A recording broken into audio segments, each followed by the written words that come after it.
ಈಗ ಇಲ್ಲಿ ನಾನು ಪಫ್ ಸ್ಲೀವ್ ಆಲ್ರೆಡಿ ಕಟ್ ಮಾಡ್ಕೊಂಡಿದ್ದು ನೋಡಿದ್ರಲ್ಲ, ಎಲ್ಲ ಕಟ್ಟಿಂಗ್ಸ್ ಅರ್ಥ ಆಗದಿದ್ರೆ ದಯವಿಟ್ಟು ಕಮೆಂಟ್ ಮಾಡಿ. ಏನಾದರೂ ಡೀಟೇಲಾಗಿ ಬೇಕು ಅಂತ ಅಂದ್ರೂ ಕಮೆಂಟ್ ಮಾಡಿ. ಯಾಕಂದರೆ ನನಗೇನು ಅರ್ಥ ಆಗಿದೆ, ನಿಮಗೆ ಏನು ಅರ್ಥ ಆಗಿದೆ ಅಂತ ನನಗೆ ತಿಳಿಬೇಕಲ್ವ. ಹಾಗಾಗಿ ಪಫ್ ಸ್ಲೀವ್ನ ರೆಡಿ ಮಾಡಿ ನಾನು ಈಗ ಇಲ್ಲಿ ಪ್ಲೀಟ್ಸ್ನ ಚಿಕ್ಕದಾಗಿ ಪ್ಲೀಟ್ಸ್ ಇಡ್ತಾಯಿದ್ದೀನಿ. ಸ್ಕರ್ಟ್ ಪಾರ್ಟ್ ಏನಿರುತ್ತಲ್ವ ಅಲ್ಲಿ ನಾನು ಈ ಥರ ಸಣ್ಣ ಸಣ್ಣ ಪ್ಲೀಟ್ಸ್ನ ಇಡ್ತಾ ಹೋಗ್ತಾಯಿದ್ದೀನಿ. ನೀವು ದೊಡ್ಡ ಕೂಡ ಇಡ್ಬೋದು, ನಿಮ್ಮ ಯಾವ ಥರ ಡಿಸೈನ್ ಪ್ಲ್ಯಾನ್ ಮಾಡ್ಕೊಂಡಿದ್ರೆ ಹಾಗೆ. ಅದಾದಮೇಲೆ ಏನು ಅಪ್ಪರ್ ಪಾರ್ಟ್ ಏನು ಇತ್ತಲ್ಲ, ಅಲ್ಲಿ ಶೋಲ್ಡರ್ನ ಫಸ್ಟ್ ಅಟ್ಯಾಚ್ ಮಾಡ್ಕೊತಾ ಇದ್ದೀನಿ. ಇನ್ನು ನಾನು ಯಾವುದೇ ನೆಕ್ ಫಿನಿಶಿಂಗ್ ಇಲ್ಲಿ ಮಾಡಿಲ್ಲ. ಇಲ್ಲಿ ಶೋಲ್ಡರ್ ಅಟ್ಯಾಚ್ ಮಾಡಿಕೊಂಡು ಫಸ್ಟ್ ಶೋಲ್ಡರ್ ಫಿನಿಶಿಂಗ್ ಮಾಡ್ಕೊಳ್ತಾ ಇರೋದು. ಹಾಗೆ ನಾನು ಅದಕ್ಕೆ ಪೈಪಿಂಗ್ ಮಾಡಬೇಕು. ಸೊ ಕ್ರಾಸ್ ಪೀಸ್ನ ಕಟ್ ಮಾಡಿ ತೆಕ್ಕೊಳ್ತಾ ಇದ್ದೀನಿ. ನೆಕ್ಸ್ಟ್ ಬಂದುಬಿಟ್ಟು ಇದಕ್ಕೆ ಜಿಪ್ ಕೂಡ ಅಟ್ಯಾಚ್ ಮಾಡಿದ್ದೀನಿ. ಇದು ನಾನು ಫಿನಿಶಿಂಗ್ ನೋಡಿ ಇದು ಹೇಗೆ ಬಂದಿದೆ ಅಂತ. ಬಟ್ ಇದು ನಾನು ಯಾವುದೇ ಇನ್ವಿಸಿಬಲ್ ಜಿಪ್ ಹಾಕಿಲ್ಲ. ಬಟ್ ಔಟ್ಪುಟ್ ಹೇಗೆ ಬಂದಿದೆ ಅಂದರೆ ಸೇಮ್ ಇನ್ವಿಸಿಬಲ್ ಜಿಪ್ ಹೇಗೆ ಹಾಕ್ತೀರೋ ಹಾಗೆ ಬಂದಿದೆ. ನಾರ್ಮಲ್ ಜಿಪ್ನೇ ಹಾಕಿರೋದು ಇಲ್ಲಿ. ಸೊ ಇದನ್ನು ನಾನು ಇಲ್ಲಿ ಡೀಟೇಲಾಗಿ ತೋರಿಸ್ಲಿಲ್ಲ, ಓಕೆನಾ. ಯಾಕೆ ಅಂತ ಹೇಳಿದರೆ ಮತ್ತು ಲಾಂಗ್ ಆಗಿಬಿಡುತ್ತೆ, ಲೆಂತಿ ಆಗಿಬಿಡುತ್ತೆ. ಎಲ್ಲನೂ ಡೀಟೇಲಾಗಿ ತೋರ್ಸೋಕ್ಕೆ ಹೋದರೆ ನಾನು ಬೇರೆ ಕಟಿಂಗ್ ಮತ್ತು ಸ್ಟಿಚಿಂಗ್ ಒಂದರಲ್ಲೇ ತೋರಿಸಿದ್ರಿಂದ ನಿಮಗೆ ಜಿಪ್ಪು ಈ ಥರ ಡೀಟೇಲಾಗಿ ಬೇಕು ಅಂದರೂ ಕೂಡ ನನಗೆ ಕಮೆಂಟ್ ಮಾಡಿ. ಅದನ್ನು ಸಪ್ರೇಟ್ ಜಿಪ್ ಅಟ್ಯಾಚ್ ಮಾಡೋ ವಿಡಿಯೋನೇ ಹಾಕ್ತೀನಿ. ಅಂದರೆ ಇದು ನಾರ್ಮಲ್ ಜಿಪ್ನ ಹೇಗೆ ಇನ್ವಿಸಿಬಲ್ ಜಿಪ್ ಆಗಿ ಹಾಕೋದು ಅಂತ. ಈಗ ನೋಡ್ತಾ ಇದ್ದೀರಲ್ಲ ಹೇಗೆ ಬಂದಿದೆ ಅಂತ. ಈ ಥರ ಬಂದಿದೆ ನೋಡಿ, ತುಂಬ ಚೆನ್ನಾಗಿ ಬರುತ್ತೆ ನೋಡಿ. ಇವಾಗ ಇದನ್ನು ಹಾಗೆ ಜಿಪ್ನ ಕೂಡ ಹೊಲ್ಕೊಳ್ತಾ ಇರೋದು. ಈ ಥರ ಫಿನಿಶ್ ಮಾಡಿಬಿಟ್ರೆ ಆಯಿತು ಜಿಪ್. ಕೆಲವರಿಗೆ ನೋಡಿದ ತಕ್ಷಣ ಅರ್ಥ ಆಗುತ್ತೆ, ಆಲ್ರೆಡಿ ಸ್ವಲ್ಪ ಸ್ಟಿಚಿಂಗ್ ನಾಲೆಜ್ ಇದ್ದವರಿಗೆ. ಇಲ್ಲ ನೀವು ಸ್ಟಾರ್ಟಿಂಗ್ ಅವರಾದರೆ ಸ್ವಲ್ಪ ಅರ್ಥ ಆಗೋದು ಕಷ್ಟ. ಅದನ್ನೇ ಡೀಟೇಲಾಗಿ ಬೇಕು ಅಂದರೆ ಕಮೆಂಟ್ ಮಾಡಿ ಅಂತ ಹೇಳ್ತಾ ಇರೋದು. ಈಗ ಇಲ್ಲಿ ನಾನು ಪೈಪಿಂಗ್ ಏನು ಇತ್ತಲ್ವ, ಪೈಪಿಂಗ್ ಮಾಡ್ಕೊಳ್ತಾ ಇರೋದು.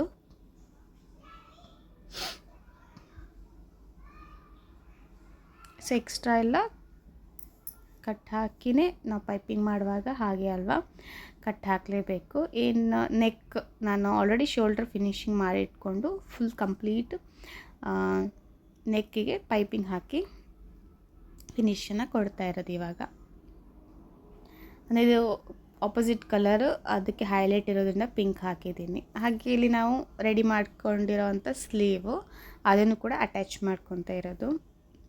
ಸೊ ರೈಟ್ ಮೇಲೆ ರೈಟ್ ಇಟ್ಟು ಆರ್ಮೋಲ್ ಸೈಡಲ್ಲಿ ಈ ಥರ ಅಟ್ಯಾಚ್ ಮಾಡ್ಕೋಬೇಕು. ಕೆಲವರಿಗೆ ಸ್ವಲ್ಪ ಸ್ಟಾರ್ಟಿಂಗ್ನವರಿಗೆಲ್ಲ ಸ್ವಲ್ಪ ಸ್ಲೀವು ಅವೆಲ್ಲ ಕನ್ಫ್ಯೂಷನ್ ಜಾಸ್ತಿ ಆಗುತ್ತೆ. ಹೋಗ್ತಾ ಹಾಗೆ ನಿಧಾನಕ್ಕೆ ಕನ್ಫ್ಯೂಷನ್ ಕ್ಲಿಯರ್ ಆಗ್ತಾ ಹೋಗುತ್ತೆ. ಸೊ ಜಸ್ಟ್ ಅರ್ಥ ಮಾಡ್ಕೋಬೇಕು ನಾವು ಅದು ಹೇಗೆ ಇಡೋದು. ನಾರ್ಮಲಿ ಎಲ್ಲ ಸ್ಲೀವು ಎಲ್ಲ ಥರನೇ ಇಡಬೇಕು. ಶೇಪೆಲ್ಲ ಕೊಡ್ತಿರಲ್ಲ, ಫ್ರಂಟ್ ಶೇಪೆಲ್ಲ ಕೊಡುವಾಗ ನೋಡ್ಕೊಂಡು ಇಡಬೇಕಾಗತ್ತೆ ಅಷ್ಟೇ. ಸೊ ಇಲ್ಲಿ ಸ್ಲೀವ್ ಕೂಡ ಫಿನಿಶಿಂಗ್ ಆಗುತ್ತೆ. ಎರಡು ಸೇಮ್ ಅದೇ ಥರನೇ ಇಡಬೇಕು. ದಯವಿಟ್ಟು ಏನಂದರೆ ಸಬ್ಸ್ಕ್ರೈಬ್ ಮಾಡ್ಕೊಂಡು ನೋಡಿ, ಯಾಕಂದರೆ ವ್ಯೂಸ್ ಆಗ್ತಾ ಇದೆ. ಬಟ್ ಸಬ್ಸ್ಕ್ರೈಬ್ ಮಾಡ್ಕೊತಿಲ್ಲ ಯಾರು ನೋಡ್ತಿದ್ದೀರಲ್ಲ ಅವರು ದಯವಿಟ್ಟು ಸಬ್ಸ್ಕ್ರೈಬ್ ಮಾಡ್ಕೊಂಡು ನೋಡಿದರೆ ನಿಮಗೆ ನೋಟಿಫಿಕೇಷನ್ ಕೂಡ ಬರುತ್ತೆ. ನೆಕ್ಸ್ಟ್ ನಾನು ವಿಡಿಯೋ ಎಲ್ಲ ಹಾಕಿದಾಗ ನಿಮಗೆ ಒಳ್ಳೊಳ್ಳೆ ಟಿಪ್ಸ್ ಜೊತೆಗೆ. ಹಾಗೆ ಸ್ಕಿಪ್ ಮಾಡಿ ನೋಡಿದರೆ ನಿಜವಾಗ್ಲೂ ಅರ್ಥ ಆಗಲ್ಲ. ಸುಮ್ಮನೆ ಹೇಗೆ ನೋಡಿದರೆ ಕರೆಕ್ಟಾಗಿ ಅರ್ಥ ಮಾಡ್ಕೋಬೇಕಂದ್ರೆ ಕ್ಲಿಯರಾಗಿ ಎಲ್ಲನೂ ನೋಡಬೇಕು. ಮತ್ತು ಮಿಡ್ಲನೇ ಟಿಪ್ಸನ್ನು ಹೇಳ್ತಾ ಹೋಗ್ತೀನಿ. ಈಗ ಡಾಟ್ಸ್ ಎಲ್ಲ ಇಟ್ಟಾದಮೇಲೆ ಇವಾಗ ಇಲ್ಲಿ ನಾನು ಏನು ಬ್ಯಾಕ್ ಪ್ಲೀಟ್ಸನ್ನು ರೆಡಿ ಮಾಡಿದ್ದೆ ಅದು ಕೂಡ ಅಷ್ಟೇ ನೋಡಿ, ಕನ್ಫ್ಯೂಸ್ ಆಗೋದು ಎಲ್ಲ ಆಗುತ್ತೆ. ಸೊ ರೈಟ್ ಮೇಲೆ ರೈಟ್ ಅಂತೇಳಿ ನೀವು ನೆನಪಿಟ್ಕೊಳ್ಳಿ. ಯಾವಾಗಲೂ ಅದು ನೆನಪಿರುತ್ತೆ. ಓಕೆ, ರೈಟ್ ಮೇಲೆ ರೈಟ್ ಅಂತ ಹೇಳಿಬಿಟ್ಟು. ಸೊ ಹಾಗೆ ಇಟ್ಟು ಅದನ್ನು ಅರ್ಧ ಇಂಚಿಗೆ ನೀವು ಸ್ಟಿಚ್ ಮಾಡ್ಕೊಂಡು ಬನ್ನಿ. ಸೊ ಅಪ್ಪರ್ ಪಾರ್ಟ್ ಲೋವರ್ ಪಾರ್ಟ್ನ ಅಟ್ಯಾಚ್ ಮಾಡ್ತಿರೋದು ಇದು. ಏನಂದರೆ ಅದೇ ನೋಟಿಫಿಕೇಷನ್ ಬಂದಾಗ ನೀವು ನೋಡ್ಬೋದು ವಿಡಿಯೋಸು.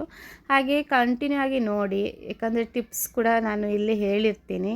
ಕೆಲವೊಂದು ಸಣ್ಣ ಟಿಪ್ಸ್ ಜೊತೆಗೆ ನಾನು ಸ್ಟಿಚಿಂಗನ್ನು ಅಥವಾ ಕಟ್ಟಿಂಗನ್ನು ಎಕ್ಸ್ಪ್ಲೇನ್ ಮಾಡ್ತಾ ಇರ್ತೀನಿ. ಸೊ ಅದನ್ನು ನೀವು ಕ್ಯಾಚ್ ಮಾಡ್ಕೋಬೋದು. ಇಲ್ಲಿ ಮತ್ತೊಂದು ಸೈಡ್ ಇದೆಯಲ್ಲ, ಅದನ್ನು ಕೂಡ ನಾನು ಅಟ್ಯಾಚ್ ಮಾಡ್ತಾ ಇರೋದು. ಸೇಮ್ ಎರಡೂ ಅರ್ಧ ಇಂಚಿಗೆ ಇಟ್ಟು ಈ ಥರ ಅಟ್ಯಾಚ್ ಮಾಡ್ಕೊಳ್ಳಿ. ಮತ್ತು ಏನಾದರೂ ಹೊಸದಾಗಿ ನೀವೇನಾದರೂ ಕಲಿತಾ ಇದ್ದೀರಾ ಅಂದರೆ ಅದಕ್ಕೆ ನನಗೊಂದು ಕಮೆಂಟ್ ಮಾಡಿದರೆ, ನನಗೆ ಈ ಥರ ಡೌಟ್ ಇದೆ, ಸ್ವಲ್ಪ ಕ್ಲಿಯರಾಗಿ ಎಕ್ಸ್ಪ್ಲೇನ್ ಮಾಡ್ತೀರಾ ಅಂದರೆ ನಾನು ಆಗುತ್ತಲ್ವ ಅದ್ರ ಮೇಲೆ ನಾನು ನಿಮಗೆ ವಿಡಿಯೋ ಮಾಡಿ ಹಾಕ್ತೀನಿ. ಬಟ್ ನನಗೆ ಕಮೆಂಟ್ ಮಾಡಿದರೆ ನನಗೆ ಅರ್ಥ ಆಗುತ್ತೆ. ಸುಮ್ಮನೆ ನೋಡಿದರೆ ನನಗೆ ನಿಜ ಏನೂ ಅರ್ಥ ಆಗಲ್ಲ. ಓಕೆನಾ?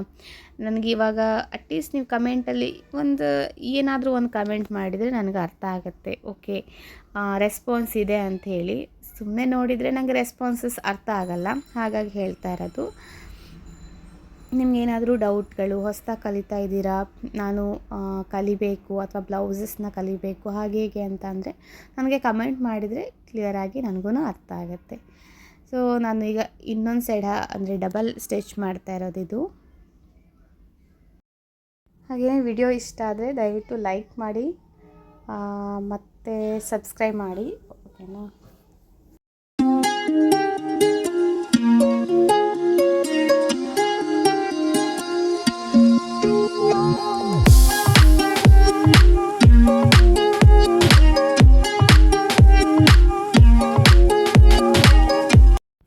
ಅದೇ ಥರನೇ ಇವಾಗ ನಾನು ಬ್ಯಾಕ್ ಟ್ಯಾಗ್ ಬರುತ್ತಲ್ವ ಅದನ್ನು ರೆಡಿ ಮಾಡ್ಕೊಳ್ಳಿ. ಇದಕ್ಕೆ ಇವಾಗ ನಾನು ಅದು ಪಿಂಕ್ ಕಾಂಬಿನೇಷನ್ ಆಗಿರೋದ್ರಿಂದ ಪಿಂಕ್ನ ತೊಗೊಂಡು ಕಟ್ ಮಾಡ್ಕೊಳ್ತಾ ಇದ್ದೀನಿ. ಇವಾಗ ಸ್ಟಿಚ್ ಮಾಡ್ತಾ ಇದ್ದೀನಿ ನೋಡಿ.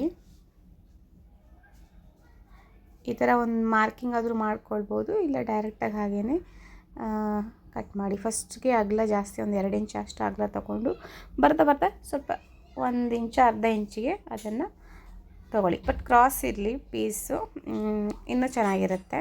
ಸೊ ಇಲ್ಲಿ ನೋಡ್ತಾ ಇರೋದಲ್ವಾ, ಹೀಗೆ ಬಂತು. ಇದನ್ನು ಇವಾಗ ನಾನು ಸೈಡ್ ಏನು ಅಟ್ಯಾಚ್ ಟೈಮಲ್ಲಿ ಅದನ್ನು ಅಟ್ಯಾಚ್ ಮಾಡ್ಕೋಬೇಕು. ಫಸ್ಟು ಸ್ಲೀವಿಂದ ಸ್ಟಾರ್ಟ್ ಆಗುತ್ತೆ. ಸೊ ಸ್ಲೀವ್ನ ಈ ಥರ ಕರೆಕ್ಟಾಗಿ ಹಿಡ್ಕೊಂಡು, ಸೊ ಮೆಷರ್ಮೆಂಟ್ ಪ್ರಕಾರ ಎಷ್ಟು ಮೆಷರ್ಮೆಂಟ್ಸ್ ಇದೆ ಫಿಟ್ಟಿಂಗ್ಸು ಅದ್ರ ಪ್ರಕಾರ ಫಸ್ಟ್ ಒಂದು ಸರಿ ಸೈಡಲ್ಲಿ ಒಂದು ಸ್ಟಿಚ್ ಹಾಕ್ಕೊಂಬಿಡಿ. ಆಮೇಲೆ ಮೆಷರ್ಮೆಂಟ್ ಆಮೇಲೆ ಕೂಡ ತೊಗೊಳ್ಬೋದು, ಎಷ್ಟು ಇಂಚು ಫಿಟ್ಟಿಂಗ್, ಎಷ್ಟು ಚೆಸ್ಟ್ ಎಷ್ಟಿದೆ, ವೇಸ್ಟ್ ಎಷ್ಟಿದೆ ಅಂತ ಹೇಳಿಬಿಟ್ಟು. ಸೊ ಅದನ್ನು ಕೂಡ ಒಳಗಡೆ ಈ ಥರ ಇಟ್ಕೊಂಡು ನಾನು ಸೀದಾ ಕರೆಕ್ಟಾಗಿ ಸ್ಟಿಚ್ ಮಾಡ್ಕೊಂಬಿಟ್ರೆ ಆಯ್ತು ನೋಡಿ. ಫುಲ್ಲು ಫಸ್ಟ್ ಒಂದ್ಸರಿ ಅರ್ಧ ಇಂಚ್ಗೆ ಸ್ಟಿಚ್ ಮಾಡ್ಕೊಂಬಿಡಿ. ಆವಾಗ ನಿಮ್ಗೆ ಮೆಷರ್ಮೆಂಟ್ ತೊಗೊಳೋಕ್ಕೂ ತುಂಬ ಈಸಿ ಆಗುತ್ತೆ. ಇದು ಎಕ್ಸ್ಟ್ರಾ ಎಲ್ಲ ಸ್ಟಿಚ್ ಆದಮೇಲೆ ಮೆಷರ್ಮೆಂಟ್ ಪ್ರಕಾರನೇ ಸ್ಟಿಚ್ ಮಾಡ್ಕೊಂಡಿದ್ದೀನಿ. ಹಾಗೆ ಎಕ್ಸ್ಟ್ರಾ ಎಲ್ಲ ಕಟ್ ಮಾಡಿ. ಸೊ ಇವಾಗ ನೋಡಿ ಫೈನಲಿ ಫ್ರಾಕ್ ರೆಡಿ ಆಯಿತು. ಚೆನ್ನಾಗಾಗಿದೆಯಲ್ಲ. ಸೊ ಇದಕ್ಕೆ ಸಿಂಪಲ್ ಪ್ಲೇನ್ ಇರುತ್ತೆ ಅಂತ ಒಂದು ನೆಟ್ಟೆಡ್ ಬ್ರೋಚಸ್ನ ರೆಡಿ ಮಾಡಿ ಹಾಕಿದ್ದೀನಿ. Thank you.